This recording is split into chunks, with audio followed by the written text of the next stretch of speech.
أشهد أن لا إله إلا الله وحده لا شريك له وأشهد أن محمدا عبده ورسوله أما بعد فأعوذ بالله من الشيطان الرجيم بسم الله الرحمن الرحيم الحمد لله رب العالمين الرحمن الرحيم مالك يوم الدين إياك نعبد وإياك نستعين اهدنا الصراط المستقيم صراط الذين أنعمت عليهم غير المغضوب عليهم ولا الضالين.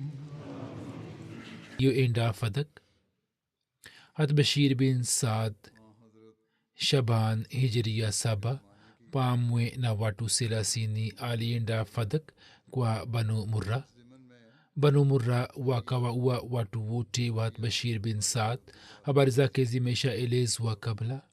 Mtume sallallahu alaihi wasallam alipopokea taarifa ya kuuawa kwa watu wa Bashir bin Saad akamtayarisha Zubair bin Awam na akasema kwamba nenda hadi ufike mahala ambapo watu wa Bashir bin Saad walikuwa wameuawa shahidi, na Allah akikujalia ushindi usimwache hata mmoja wao.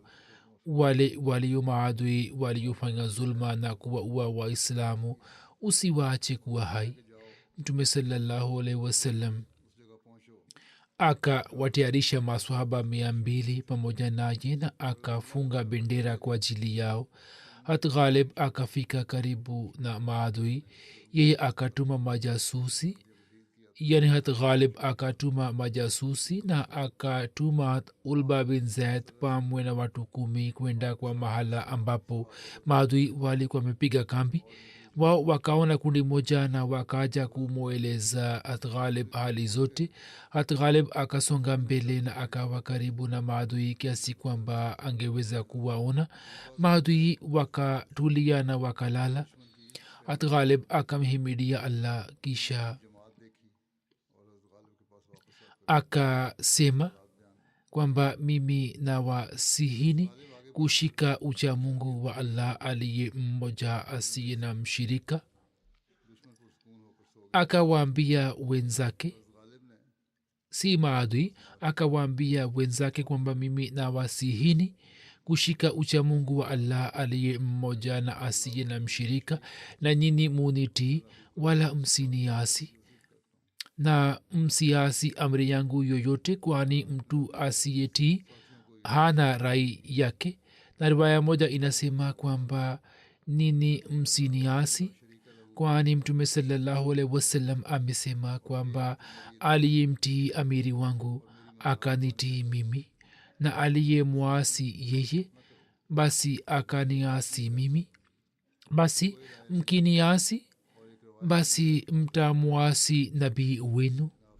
Kisha yeye akaunda udugu baina yao na akasema kwamba ewe fulani, wewe ni pamoja na fulani, na ewe mtu fulani, wewe ni ndugu wa mtu fulani. Mmoja wenu asitengane na nduguye, na isiwe hivi kwamba mmoja wenu akija kwangu na mimi nikimuuliza kwamba mwenzako yuko wapi, basi yeye aseme kwamba hamjui. Kisha akasema kwamba nikitamka takbira mutamke takbira pamoja nami. Waislamu walipoanza vita wakawazingira maadui. Hat Ghalib akatamka takbira, maswahaba wengine pia wakatamka takbira na wakanyosha panga zao. Maadui pia wakaja kupigana vita. Vita ikaendelea kwa muda na Waislamu wakamua yeyote waliyemtaka. Siku ile kauli mbiu ya Waislamu ilikuwa amit amit. Waislamu wakapata ngamia na mbuzi wingi kama ghanima. Kila mtu akapata ngamia 10 au mbuzi 10 sawa na ngamia mmoja.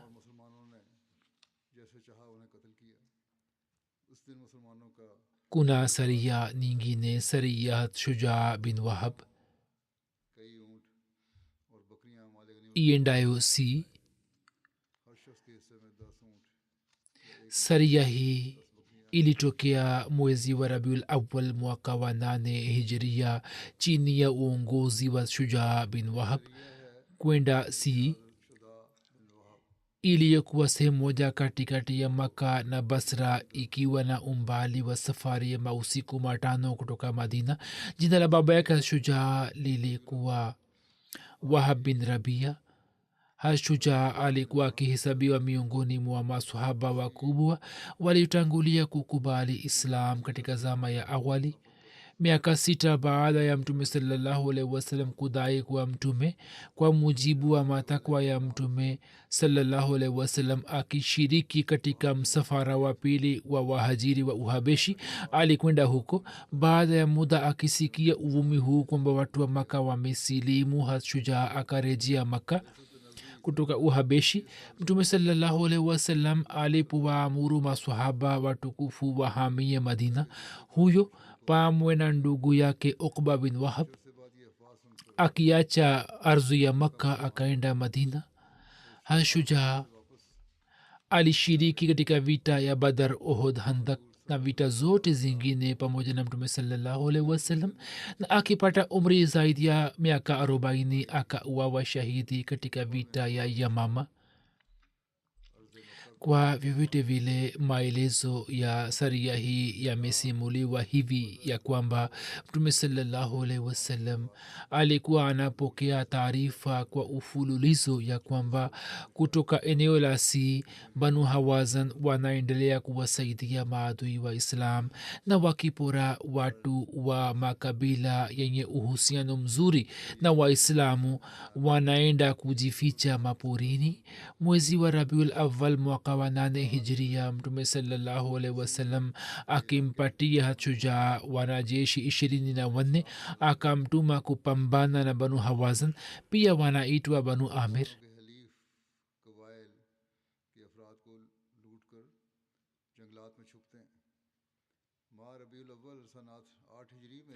shujaa alikuwa akisafiri pamoja na wanajeshi wake wakati wa usiku, na wakati wa mchana alikuwa akijificha hadi akafika kwa banu amir wakati wa asubuhi na akawashambulia. shujaa akawaamuru maaskari wake kwamba wao wasiwasake. wao wakapata ngamia na mbuzi wengi ambao wakaleta madina na mali ya ghanima wakagawa baina yao. kila mmoja wao akapewa ngamia 15 na saria hii ikaendelea kwa siku 15. kisha kuna saria nyingine hatkab bin umair iendayo zate atla. saria hii ilitokea tarehe 8 rabiul awal mwaka wa 8 hijiria. mtume sallallahu alaihi wasallam alimtuma hatkab bin umair ghafari kwenda kwa zate atla ambayo katika ardhi ya siria ilikuwa ikipatikana nyuma ya wadiul qura na ilikuwa karibu na mota, ambayo ilikuwa na umbali wa maili 600 kutoka madina. hatkab alikuwa na masahaba 15. mtume sallallahu alaihi wasallam alikuwa amepokea taarifa kwamba banu quzaa wameshaanza kujiandaa na kutayarisha jeshi kubwa ili kuwashambulia waislamu katika zati atla. baada ya kufika zati atla, hatkab akakutana na jeshi kubwa la maadui, na sababu yake ikawa hivi kwamba hatkab akitoka huko, alipofika karibu na zati atla, jasusi mmoja wa maadui akamwona yeye. bila kupoteza muda akaenda kuwaambia wenzake kuhusu ujio wa waislamu. hapo wakajiandaa na kutayarisha jeshi kubwa. masahaba wakawapa mwaliko katika islam, lakini wao wakakataa na wakaanza kuwarushia masahaba mishale. masahaba wa mtume sallallahu alaihi wasallam walipoona hali yao hiyo wakapigana nao kwa nguvu zote hadi wote wakauawa shahidi. katika maswahaba hawa mmoja aliyekuwa amepata majeraha makali akanusurika kufa. sawa na riwaya moja huyu alikuwa Kab bin Umair mwenyewe. kwa vyote vile imeendikwa kwamba joto la usiku lilipopungua yeye akapanda kipando chake na akaaja kwa mtume na akampatia taarifa ya tukio hilo. habari hiyo ikamhuzunisha sana mtume salallahu alaihi wasallam. wakati ule ule akaamua kuwatumia jeshi moja, kisha akapata kujua kwamba wao wametawanika na wameondoka kutoka kule. hapo mtume salallahu alaihi wasallam akasitisha nia yake. vita ya Mauta.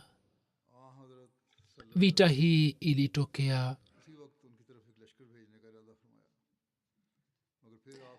Jamadiul Ula mwaka wa 8 hijria au Septemba 629 iswia.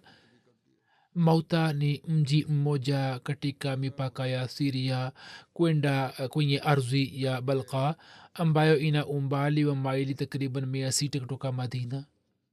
hiyo inaitwa ghazwa jashul umara vile vile, kwani mtume salallahu alaihi wasallam kabla ya kutuma kwa jeshi hilo alikuwa ameteua amiri zaidi ya mmoja. sababu za vita hiyo zilizoendikwa ni ya kwamba mtume salallahu alaihi wasallam alimtuma Haris bin Umair kwenda kwa mtawala wa Busra akimpatia barua yake. ye alipofika kwenye eneo la Mauta, Shirahbil bin Amr Ghassani akaja kwake na akamuuliza kwamba unakwenda wapi. ye akasema naenda Siria. Shirahbil akamuuliza kwamba je, wewe ni mjumbe wa Muhammad sallallahu alaihi wasallam? akasema ndiyo, mimi ni mjumbe wa Muhammad sallallahu alaihi wasallam.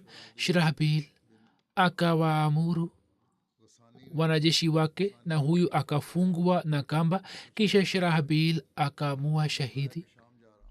mtume salallahu alaihi wasallam akapata taarifa hiyo. jambo hilo likamhuzunisha sana. mtume salallahu alaihi wasallam akawaita maswahaba zake na akawaambia kuhusu kifo cha kishahidi cha Haris bin Umair na wale waliomua. hiyo ikawa sababu ya kutokea kwa vita hii. Hatmusleh Maud raziallahu anhu akieleza sababu za vita hii anaandika ya kwamba mtume mtukufu salallahu alaihi wasallam aliporejea kutoka ziara ya Kaaba akaanza kupokea taarifa ya kwamba kwenye mipaka ya Siria makabila ya Wakristo kwa sababu ya uchochezi na Mayahudi na makafiri wanajiandaa kuivamia Madina. hivyo mtume akatuma kundi moja la watu 15 kwenda kwa mipaka ya Siria ili kufanya tahkik kuhusu vumi hizi kuwa sahihi au la. watu hawa walipofika kwenye mipaka ya Siria wakaona kwamba jeshi moja linajumuika. watu hawa badala ya kurejea na kutoa taarifa kwa mtume salallahu alaihi wasallam kwa sababu ya jaziba ya mahubiri ambayo katika zama ile ilikuwa alama ya kweli ya muumini ikawatawala, nao wakasonga mbele kwa ujasiri na wakaanza kuwahubiri watu ambao kwa sababu ya uchochezi wa maadui nia yao ilikuwa ni kushambulia watani wa Muhammad sallallahu alaihi wasallam na kuishinda. wangewezaje kuathirika na mahubiri ya watu hawa? hivyo wasingeweza kupata athari yote. Waislamu walipoanza kufanya mahubiri, maaskari wao wakanyosha pinde zao toka pande 4 na wakaanza kuwarushia mishale. Waislamu walipoona kwamba badala ya kuitikia wito wetu wa mahubiri na kutoa hoja na dalili, watu hawa wameanza kurusha mishale, wao hawakukimbia. na katika mkusanyiko huo wa mamia na maelfu hawakusalimisha maisha yao, bali wakiwa waislamu wa kweli 15 hawa wakasimama kidete zidi ya mamea na wote wakafa na kuuawa pale pale. leo waislamu hawa wakijina wanaendelea kuwatendea Wahamadia. mtume salallahu alaihi wasallam alitaka kutuma jeshi moja ili kuwapa adhabu ambao walikuwa wametenda kitendo hicho chenye zulma. hapo akapokea taarifa kwamba jeshi lilikuwa limejumuika huko limetawanika. hivyo mtume salallahu alaihi waalihi wasallam akasitisha nia hiyo kwa muda. mtume salallahu alaihi wasallam kwenye muda huo huo akamwindikia kiongozi wa kabila ghassan ambaye alikuwa kiongozi wa basra kutoka serikali ya roma, au akamwindikia kaisar wa roma, na katika barua hiyo atakuwa ameeleza kwamba baadhi ya makabila ya kisiria wanaendelea kujiandaa ili kuishambulia maeneo ya islam, na wao wamewaua waislamu wasiokuwa na hatia.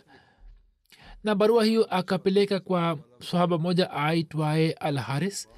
yeye akielekea siria akasimama karibu na maeneo ya mota, ambapo sarzil akakutana naye. hazur ameandika sarzil lakini jina halisi ni shirahbil. ye akamuuliza kwamba unakwenda wapi, labda wewe ni mjumbe wa mtume salaa salam. ye akasema ndio. hapo yeye akamkamata na akafunga kwa kamba na akampiga na kumua.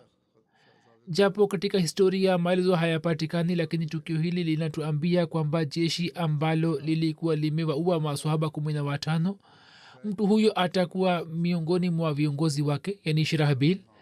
hivyo kumuuliza kwamba labda wewe ni miongoni mwa wajumbe wa muhammad salaa salam inatuambia kwamba alikuwa na hofu kwamba muhammad salallahu alaihi wasallam atapeleka kwa kaisar malalamiko kwamba watu wa maeneo yako wanawashambulia watu wa maeneo yetu, na atakuwa na hofu kwamba labda mfalme asiji akamhoji.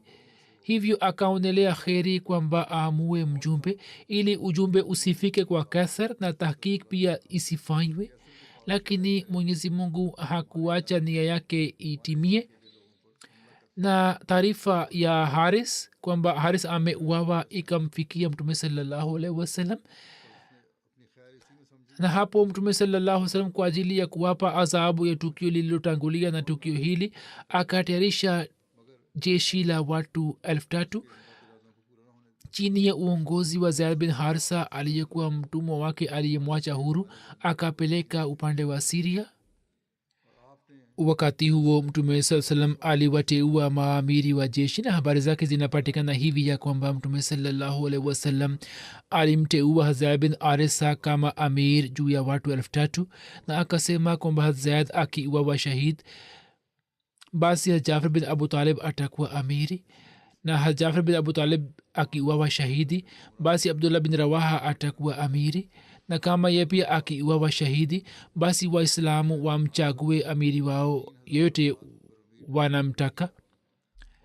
myahudi moja aitwaye noman alikwepo huko. ye akasema e abul qasim, mayahudi walikuwa wanamwita mtume kwa jina hilo sallallahu alaihi wasallam, kama wewe ni nabii basi wale ambao umetaja majina yao hata kama ni wachache au wa wingi wote watauawa. manabii wa wana wa israeli walipokuwa wanamteua mtu fulani kuwa amir wa kaumu fulani, na kisha walipokuwa wakisema kwamba fulani akiuawa fulani atakuwa amiri, hata kama walikuwa wakitaja watu 200 wote walikuwa wanauawa. kisha myahudi huyo akamwambia zaid kwamba zaid, fanya wasia, kama muhammad ni mtume mkweli sallallahu alaihi wasallam basi wewe hutaweza kurejea kuwa hai. zaid akamjibu kwamba mimi natoa shahada kwamba yeye ni mtume mkweli na mtakatifu. mtume mtukufu sallallahu alaihi wasallam alipokuwa anawateua maamiri, hili ni tukio la wakati ule kwamba jafar akasema, ya rasulullah sallallahu alaihi wasallam, wazazi wangu wajitolee kwako, mimi nilikuwa sizani kwamba wewe utamfanya hazad kuwa amiri juu yangu. na akasema kwamba familia yangu ni tukufu na huku niteua mimi. mtume akasema kwamba wewe nenda, hujui kitu gani ni bora.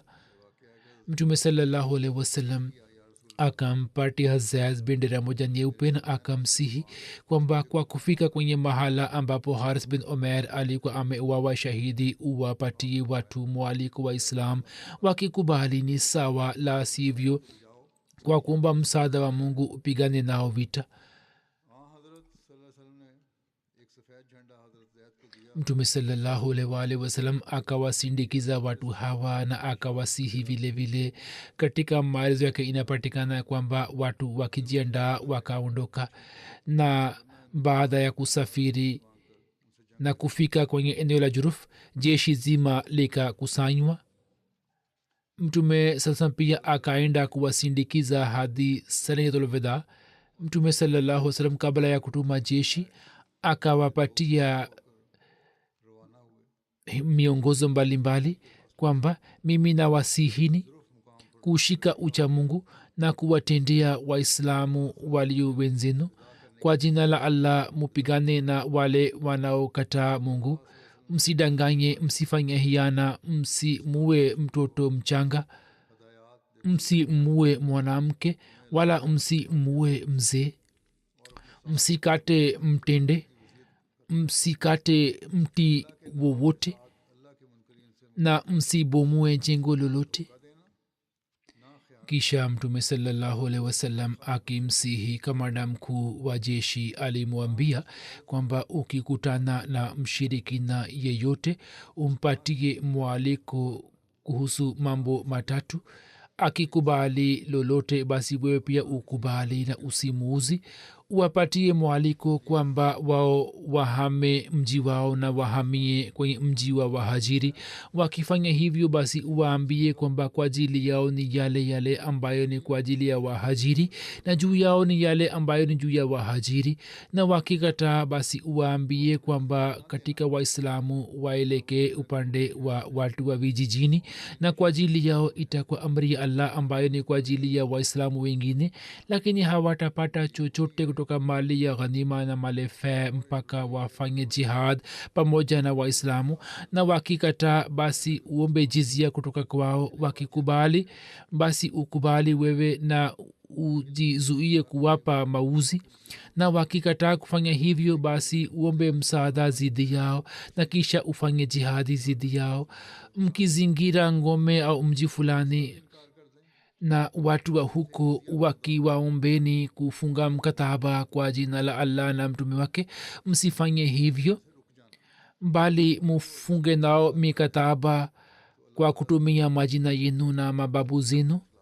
Na kama mtavunja ahadi yenu na ahadi ya mababu zenu, jambo hilo litakuwa nyepesi zaidi kuliko kuvunja ahadi ya Allah na mtume wake. Muslim Maud radhiyallahu anhu ameeleza maelezo yake kama hivi kwamba mtume sallallahu alaihi wasallam alitoa amri kwamba Zaid bin Harisa atakuwa kamanda wa jeshi, na akiuawa basi Jafar bin Abi Talib atakuwa kamanda, na akiuawa Abdullah bin Rawaha atakuwa kamanda, na akiuawa basi waislamu wamchagui yote kama afisa wao. Wakati yule myahudi moja alikuwa amekaa kwenye majlisi yake, ye akasema, e Abul Qasim, kama wewe ni mkweli basi wote watatu lazima watauawa, kwani Mwenyezi Mungu anatimiza jambo litokalo mdomoni mwa manabii wake. Kisha akaeleka kwa Zaid na akasema, nakwambia kweli kweli kwamba kama Muhammad ni mtume mkweli wa Mungu, wewe hutarejea ukiwa hai. Zaid akamjibu kwamba mimi nirejee au nisirejee, lakini Muhammad sallallahu alaihi wasallam ni mtume mkweli wa Mungu. Siku ijayo wakati wa asubuhi jeshi likaondoka na mtume sallallahu alaihi wasallam na masahaba wengine wakaenda kuwasindikiza. Mtume sallallahu alaihi wasallam katika maisha yake bila uafisa wake, yani uongozi wake, jeshi kama hilo halikuenda kama hivi. Mtume sallallahu alaihi wasallam alikuwa anatembea pamoja na jeshi na alikuwa anawasihi vile vile. Akitoka nje ya Madina, pale ambapo alikuwa ameingia Madina na sehemu au mahala ambapo watu wa Madina walikuwa wakiwasindikiza wasafiri wao, mtume akasimama na akasema kwamba mimi nawasihini kuhusu ucha Mungu wa Allah, mimi nawasihini kuhusu takwa ya Allah na waislamu wote walio pamoja nani, na kusihi kuwatendea kwa wema. Muende kupigana vita kwa jina la Allah, na maadui wenu na maadui wa Mungu waliopo Syria muende mkapigane nao vita. mtakapofika siria basi mtakutana na watu ambao wakikaa kwenye mahala pa ibada wanataja jina la mungu. nini msipigane nao na msiwauzi, na katika nchi ya maadui msimuue mwanamke yote wala mtoto yeyote wala kipofu wala mzee yeyote, msikate mti, msibomue jengo lolote. akitoa nasaha hiyo mtume sasa akarejea na jeshi hili la kiislam likaelekea siria. katika sehemu nyingine kwenye maelezo yake ameeleza hivi ya kwamba ni hikma ya mwenyezi mungu kwamba tukio hili lilitokea kama lilivyo, yani likapata kutimia kama alivyokuwa ameeleza mtume sallallahu alaihi wasallam. hazrat aliuawa shahidi, kisha jafar akashika uongozi, ye akauawa shahid, kisha abdullah bin rawaha akashika uongozi wa jeshi, ye pia akauawa shahidi, na ilikuwa karibu kwamba jeshi lingesambaratika. Khalid bin Walid waislamu walipomwambia akashika bendera ya islam na mwenyezi mungu akupita yeye akawajalia waislamu ushindi na yeye akaleta jeshi kwa kheri. habari hizi bado zinaendelea, inshallah nitaleza usoni. wakati huu ningependa kuwazungumzia baadhi ya marehemu na shahidi mmoja na nitasalisha jina yao nje inshallah. yule aliye shahid wiki jana alikuwa amewawa shahid katika mji wa karachi. laike machima saheb alikuwa mwana wa chaudhry nazira machima. aprili 18 aliuawa shahidi. inna lillahi wa inna ilaihi rajiun. watu walimshambulia na wakamua shahidi kwa njia ya kikatili. marehemu umri wake ulikuwa miaka 47. sawa na maelezo tuliyopokea tukio siku ile tukio lilipotokea, wahmadia walipata taarifa kwamba wapinzani wanaendelea kujumuika nje ya ahmadia hall, na hapo kwa ajili ya kukusanya taarifa ilikuwa siku ya ijumaa.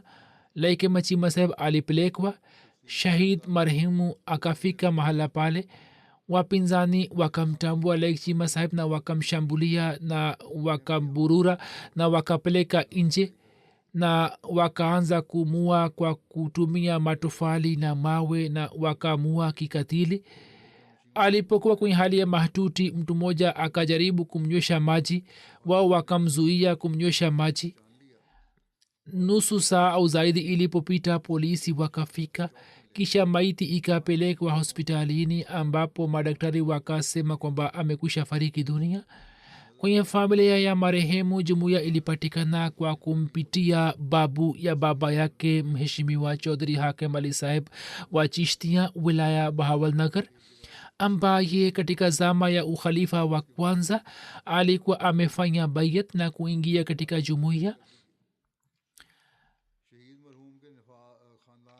marehemu alikuwa hakusoma sana, lakini alikuwa amefungua kiwanda cha kutengeneza magari na pikipiki, na biashara hiyo ilikuwa imepanuka sana.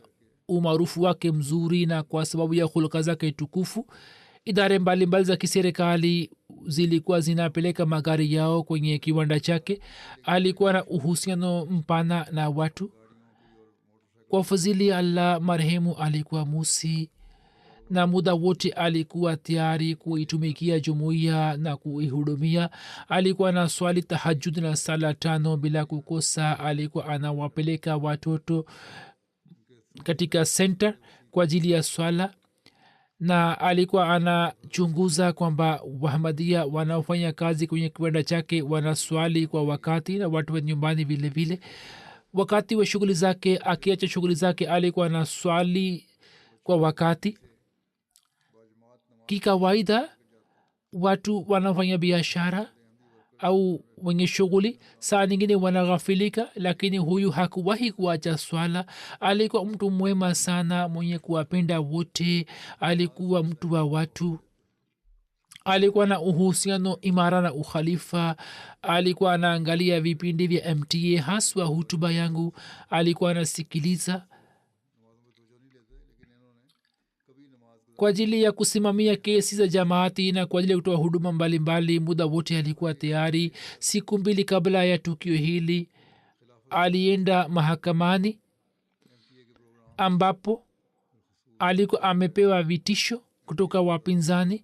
Alikuwa anapokea vitisho. Alikuwa anapenda sana Qur'ani tukufu. Mwanzoni alikuwa hajui kusoma vizuri, hivyo katika umri mkubwa akajifunza namna ya kusoma, na kisha alikuwa anasoma bila kukosa, na alikuwa anasikiliza recording. Alikuwa anawasha recording ya Qur'an tukufu kwenye kiwanda chake. Kabla ya tukio la shahada, rafiki yake mmoja alimwomba kwamba yeye atoe damu. Marehemu akasema kwamba baada ya swala ya Ijumaa nitaenda na kutoa damu yangu, lakini kulikuwa na mpango mwingine wa Mungu na Mungu akamjalia daraja ya shahada. Alikuwa na wake wawili. Mke wa kwanza Mariam Laik anasema kwamba alikuwa anajali sana mahitajio yangu, alikuwa anawalea watoto vizuri na alikuwa anawaelekeza waswali kwa wakati. Mke wa pili anasema kwamba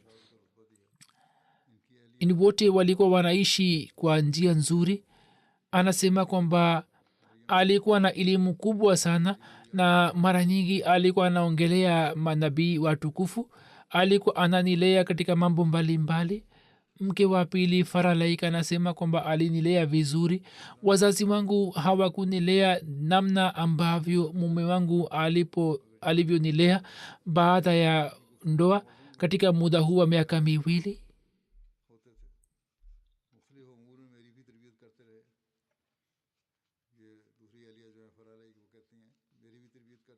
Ndugu yake Shahid marhum anasema kwamba ndugu yangu aliniambia, yani ndugu yake alisema kwamba marehemu alikuwa anazungumzia daraja ya shahada mara kwa mara, na alikuwa anasema kwamba neema hii wanaopewa ni wale wenye bahati njema, na mara nyingi alikuwa anasema kwamba muda wa kujitolea uhai ukifika, basi nitapokea risasi kwenye kifua changu. Na anasema kwamba katika hali zote za upinzani daima alikuwa anawaambia ndugu zake kwamba muende miskitini na muswali, kwani huu ndio muda wa kuonyesha ujasiri na ushujaa. Mwana wake Hizkil ambaye ana umri miaka 12 anasema kwamba baba yangu alikuwa amenisihi kwamba usiogope, usiwe na hofu. Hivyo mimi sikupata hofu juu ya shahada ya baba yangu, na alionyesha ushujaa na hima na subira sana. Na anasema kwamba mimi pia ni shujaa kama alikuwa baba yangu, na niko tayari kupata risasi kwenye kifua changu. Kwenye familia ameacha wake wawili, watoto 7 na dada moja na ndugu moja. Binti yake mkubwa umri wake ni miaka 17 na binti mdogo ana umri mwaka 1.5. Na kwa msingi wa ndoto yake alikuwa amemwambia mke wake kwamba nimeota ndoto kuhusu mtoto mwingine atakayezaliwa. Mke wa pili anasema kwamba nimeenda kufanya vipimo, Mwenyezi Mungu atanijalia kizazi. Mbashiri Halka Society Tosif Saheb anasema kwamba marehemu alikuwa akija kwenye center kuswali sala zote 5. Alikuwa mwenye kusali sala tahajudi na kuswali nafali. Alikuwa mtifu kwa ukhalifa. Alikuwa mtu wa watu mwenye kutimiza haki za Mungu na haki za binadamu na haki za Allah. Alikuwa anawasaidia watu wenye haja, watu wakihitaji msaada alikuwa anawasaidia. Akiona gari yake imeharibika alikuwa anawasaidia. Alikuwa anawasaidia kwa ukimya sana. Alikuwa mwenye kudumisha juu ya mema na alikuwa mwenye kutoa huduma kwa moyo wake wote. Alikuwa na yakini kamili juu ya zati ya Mungu na mafanikio yake alikuwa anasema kwamba ni natija ya fadhili ya Mwenyezi Mungu. Japo kulikuwa na hali ya uadui na upinzani, lakini alikuwa na swali kwenye senta. Alikuwa mtu mpole sana. Mtu akimwambia lolote kwa hasira alikuwa anakaa kimya, alikuwa hamjibu, bali alikuwa kitabasamu na kuondoka kwenye majlis ile.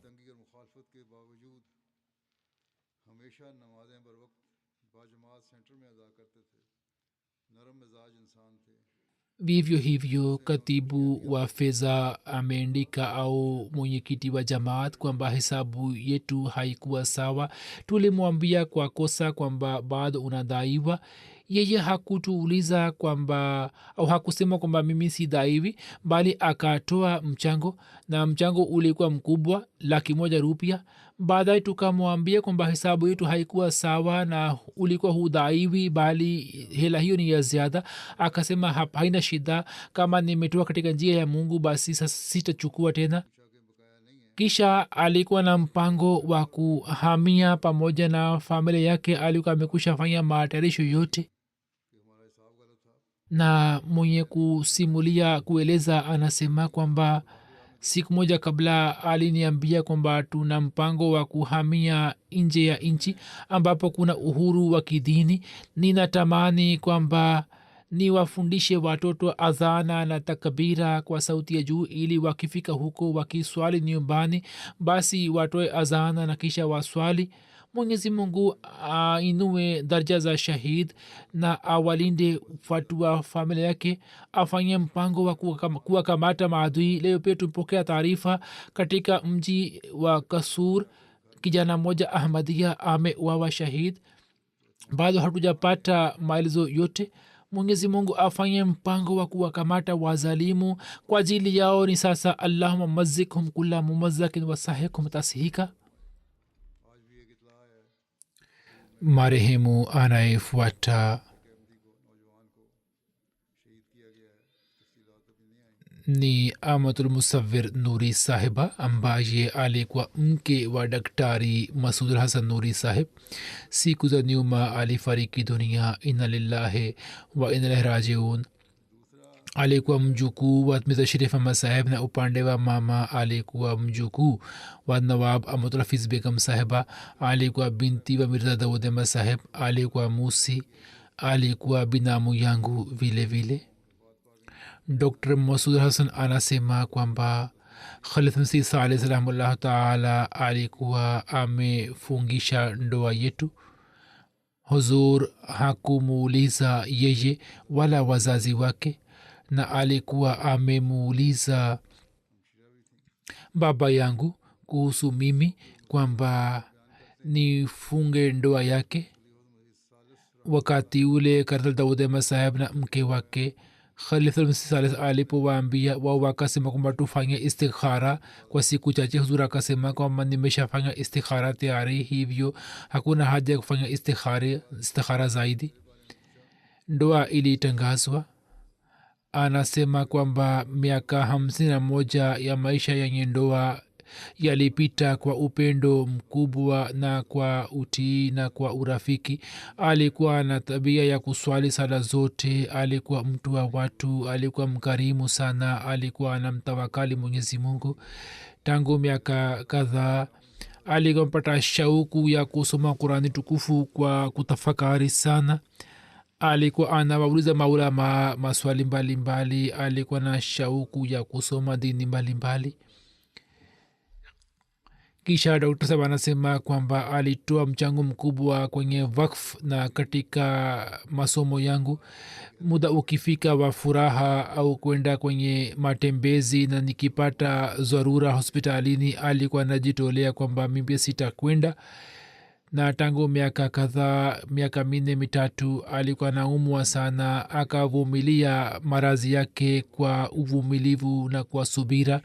Mwana wake Dr. Khalid Nuri anaishi Marekani, pia anakuja kuitumikia hospitali ya Fazl Umar kwa wakfu wa muda. Anasema mama yangu alikuwa mtumishi wa jumuiya, alikuwa anaupenda ukhalifa sana. Alikuwa hajishughulishi kwenye jambo lote la puuzi. Alisoma Qurani tukufu kwa mafuhumu yote. Alikuwa anasoma vitabu ya Masihi Maud. Alikuwa na tafakari sana na kusoma tazkira muda wote. Alikuwa na shauku ya kukusanya kumbukumbu za kihistoria, na alikuwa anaongea na viongozi mbalimbali vya majumba ya kumbukumbu na wahakiki, na alikuwa ameniingiza kwenye shauku hiyo vile vile. alienda kuangalia vitu mbalimbali karibu na mto wa rabwa au karibu na maeneo milima, na alipokuwa akija london alikuwa ananiambia kuhusu mambo yale na alikuwa ananionyesha vitu vile. Mwana wake anaandika zaidi kwamba alikuwa anawasaidia watu wenye haja katika harusi zao na aliwalea watoto wa watumishi wake. Alikuwa anawafundisha mabinti Kurani tukufu na alikuwa anahakikisha kwamba mahitaji yao yote yapate kutimia, na alikuwa anakutana na watu kwa tabasamu. Binti yake Mubaraka anasema kwamba mama alikuwa na shauku ya kusoma. Alisoma vitabu vya Masihi Maud au kuhusu Ukristo au Uhindu, vitabu vya Uhindu. Alikuwa anasoma vitabu mbalimbali na alikuwa amejipatia elimu ya kutosha. Alikuwa anawaheshimu sana wakfini zindagi, yani wale waliojitolea wakfu. Pia akamsaidia baba yangu. Baada ya kustaafu Dr. Saheb alipotoa wakfu, ye pia akaja pamoja naye. Angeweza kupatiwa ajira yenye faida kubwa sana. Anasema kwamba jamaa ambao si wa Ahmadia wa baba yangu walikuja kupeleka rambirambi. Walikuwa wanasema kwamba mama huyo alikuwa mwenye kuunganisha familia. Kisha alinisihi kwamba usiongee mambo ya nyumbani nje na umwindikie khalifa wa zama jambo fulani, na akikusihi basi lazima ulifuate. Na alikuwa anasema kwamba usipoteze muda katika ubishi. Kuna dreva wa Tahir Hat Jalal Ahmad Khan anasema kwamba marehemu alikuwa mwenye hulka tukufu na alikuwa mtu wa watu. Wakati wa safari alikuwa akitujali sana, na wakati wa safari alikuwa ananiambia kwamba niwashe CD ya Qurani tukufu na alikuwa anasikiliza katika njia. Anasema kwamba alikuwa anawajali sana watoto wangu. Kisha anasema kwamba tulipokuwa tunakwenda miji mikubwa, watu wenye maduka yani wa Pindi au Islamabad ambao walikuwa wanamjua walikuwa wanamuuliza kwamba umekuja baada ya muda mrefu. Walipomuuliza ye akasema kwamba tumehamia Rabwa ambapo kuna hospitali ya jumuiya, mume wangu anafanya kazi huko. Anasema akawaambia bila hofu yote, Mwenyezi Mungu amghofirie na amrehemu. Marehemu anayefuata ni mheshimiwa Hassan Sanogo Abubakar Saheb. Alikuwa mubalig wa Burkina Faso. Siku za nyuma akiwa na umri miaka 63 alifariki dunia. Inna lillahi wa inna ilaihi rajiun. Katika mwezi mtukufu wa Ramazan kila siku alikuwa anatoa darsa ya Qurani tukufu katika lugha ya Jola, na darsa hii ilikuwa inarushwa kwenye redio Islamic Ahmadiyya. Siku moja kabla ya kifo chake alitoa darsa. Alisoma masomo ya awali katika Bobo Jalaso ambao ni mji mmoja wa Burkina Faso. Kisha akaenda Mauritania ili kusoma zaidi, ambapo baada ya kusoma masomo yake akaenda Misri Jamiatul Azhar, akapata umahiri katika lugha ya Kiarabu na kisha akarejea. Alikuwa amepata elimu ya kutosha ya Kiarabu na alikuwa anaongea lugha nzuri, lugha fasaha. Baada ya kurejea kutoka Al Azhar akaanza kuishi Ivory Coast, ambapo akaanza madrasa moja ambapo kulikuwa na mamia ya wanafunzi, na alikuwa bado hakuwa Ahmadia. Kwa sababu ya umahiri wake wa kutoa hutuba akawa mashuhuri katika Ivory Coast. Waahmadia wabashiri walipoenda kufanya mahubiri katika eneo hili, wapinzani wakamwambia Abubakar ili aongee na Waahmadia. Alikuwa anajivunia sana juu ya lugha yake mwenyewe. Anasema kwamba mjadala ulipoanza siku ile nikaja nikivaa kanzu kubwa na kwa nia kwamba leo nitawashinda Waahmadia na nitapata umashuhuri na nitapata daraja kubwa sana, lakini Mungu alikuwa ameweka wema kwenye asili yake. Kwa muda mfupi akapata kujua kwamba ukweli ni upande wa Waahmadia na hoja ni pamoja nao. Akapatiwa Al-Qawl As-Sari, na baada ya kusoma kitabu hicho akaongea na abdurahman kanate mbaligh wa jamaat katika abijan. mwenyezi mungu akamwongoza na muda si muda akakubali ahmadia kwa ushujaa wote. tukio la bayat ni mwaka 1986. wakati ule alikuwa kijana akiwa na umri miaka 24-25. baada ya kufanya bayat akaacha madrasa yake, na katika zama zile kulikuwa na short course kwa ajili ya waahmadia. ye akaingia kwenye course ile na akajitolea maisha wakf, na muda si muda akawa mbashiri mashuhuri na mbora wa jamaat. alikuwa na umahiri wa kutoa hutuba katika lugha yake ya jola, na alikuwa analeta athari kwa wasikilizaji.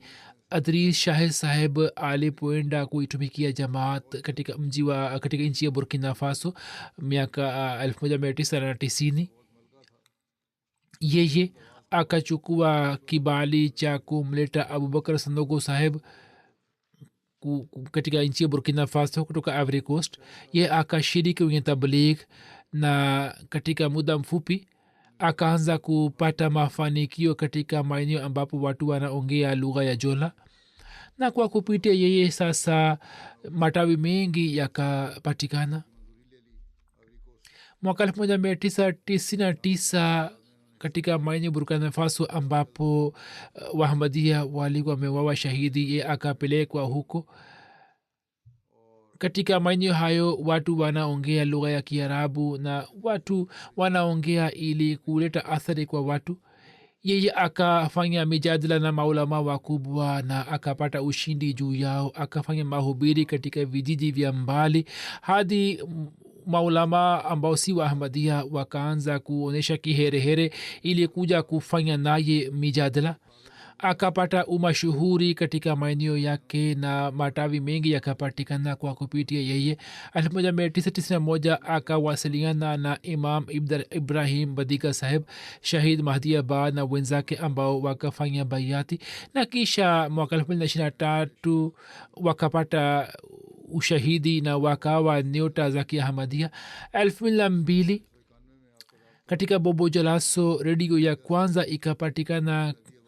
hapo abubakar saheb alikuwa mhaziri kwenye redio hiyo. alikuwa na tabia ya kufanya mahubiri, na kwa kupitia mahubiri yake ujumbe ukawafikia malaki ya watu na maelfu ya watu wakapata bahati ya kukubali ahmadia. kwa miaka mingi akatoa huduma katika majlis amila taifa. wakati wa kifo chake alikuwa katibu wa rishtanata 2012. aliteuliwa katika mji wa mali sikaso ambapo akatoa huduma sana.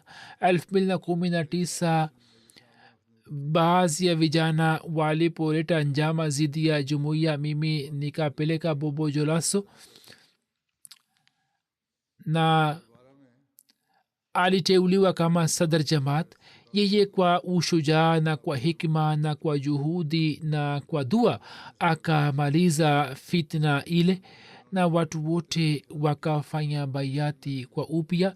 ameacha kwenye familia mama, mke, ndugu 3, watoto na wajukuu. mke wake aisha kwali bali anasema kwamba mume wangu daima alikuwa tayari kuitumikia islam, japo siha yake haikuwa sawa, lakini alikuwa anatanguliza vipindi vya jamaat na ziara ya mahubiri. saa nyingi nikimwambia kwamba wewe huhisi vizuri upumzike kidogo, alikuwa anasema nimetoa maisha wakf, hivyo nitaendelea kuitumikia dini hadi pumzi yangu ya mwisho. anasema tangu tumefunga ndoa nimeona kwamba haijawahi kutokea kwamba amesema kwamba leo kwa sababu ya marazi sikuswali au sikuweza kuswali tahajud, na nimeona kwamba akipata swala la kijamaat au mtu akija kwa ajili ya swala fulani la kijamaat alikuwa anamsaidia sana. alikuwa anawatumikia vizuri jamaa na majirani. alikuwa anakutana na watu kwa upendo. alikuwa mtu wa watu.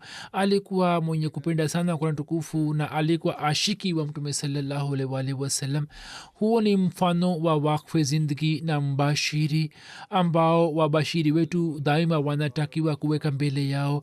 mwenyezi mungu aijalie jamaat watu wa namna hiyo.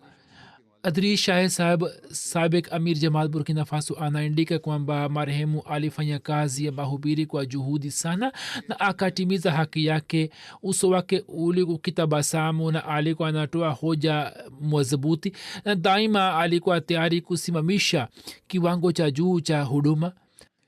mbashiri durabul hasan anasema kwamba ustadh abubakar alikuwa anampenda sana mtume salallahu alaihi wasallam. siku moja akieleza maelezo ya aya 68 ya sura ahzab na kueleza swala la mtume saa salam la kumwoha zainab na akieleza maelezo yasiyofaa ya maulama ambao si wa ahmadia, machozi yalitiririka machoni mwake kwamba namna ambavyo watu hawa kwa sababu ya kutokuelewa wamenasibisha maelezo hayo pamoja na zati ya mtume saa salam. huzur amesema watu hawa wanaongelea sasa, huo si uvunjifu wa heshima yake, lakini waahmadia wakimheshimu wanasema kwamba huu ni uvunjifu wa heshima yake. kisha anasema kwamba wakati wa ziara alikuwa na swali sala ya tahajudi bila kukosa. alikuwa mnyofu kwa ukhalifa. mtu akiongelea zidi ya nizamu ya jamaat daima alikuwa anasimama kidete ili kutetea nizamu ya jumuiya. alikuwa hana ubaguzi na mtu yote. mwenyezi mungu amwinue katika daraja awajali wa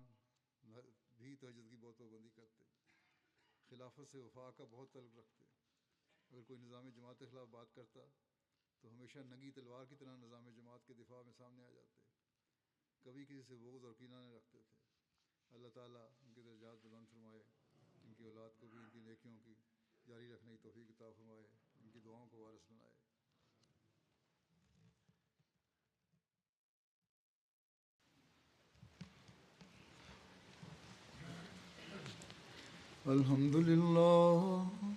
अल्हम्दुलिल्लाह नहमदुहु व नस्तईनुहु व नस्तगफिरुहु व नुमिनु बिही व नतवक्कलु अलैहि व नऊज़ु बिल्लाहि मिन शुरूरि अनफुसिना व मिन सय्यिआति अअमालिना।